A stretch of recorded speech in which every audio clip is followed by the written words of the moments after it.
दशहरा। भगवान राम जी ने रावण पर विजय प्राप्त कर हमें यह संदेश दिया कि सत्य और न्याय की हमेशा जीत होती है। दशहरा को विजयदशमी के नाम से भी जाना जाता है, जो बुराई पर अच्छाई की जीत का प्रतीक है। यह त्यौहार भगवान राम जी द्वारा राक्षस रावण का वध करने की याद में मनाया जाता है, जिन्होंने देवी सीता जी का अपहरण कर लिया था।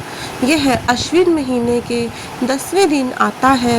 इस दिन रावण, उसके भाई कुंभकर्ण और पुत्र मेघनाद के विशाल पुतले जलाए जाते हैं, जो बुराई की समाप्ति का संकेत देते हैं। लोग रामलीला का मंचन भी करते हैं, जो भगवान राम जी के जीवन पर आधारित एक नाटकीय प्रस्तुति है।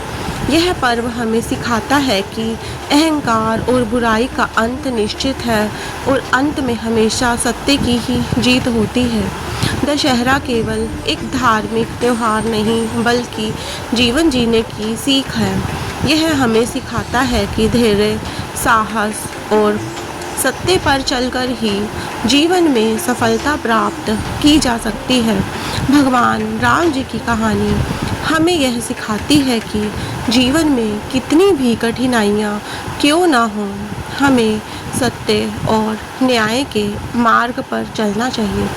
भगवान राम जी ने अपने जीवन में कई चुनौतियों का सामना किया, लेकिन उन्होंने कभी हार नहीं मानी और अंततः उन्होंने विजय प्राप्त की। रावण की हार हमें यह सिखाती है कि अधर्म और अन्याय की हमेशा हार होती है। रावण के पास शक्ति और ज्ञान था, लेकिन उसने उनका उपयोग गलत तरीके से किया, जिसके परिणाम स्वरूप उसकी हार हुई। दशहरा हमें यह सिखाता है कि हमें जीवन में सदैव सत्य और अच्छे कर्मों का मार्ग अपनाना चाहिए। अगर हम अच्छाई और परिश्रम की राह पर चलेंगे तो सफलता निश्चित रूप से हमारे कदम चूमेगी। जय सिया राम।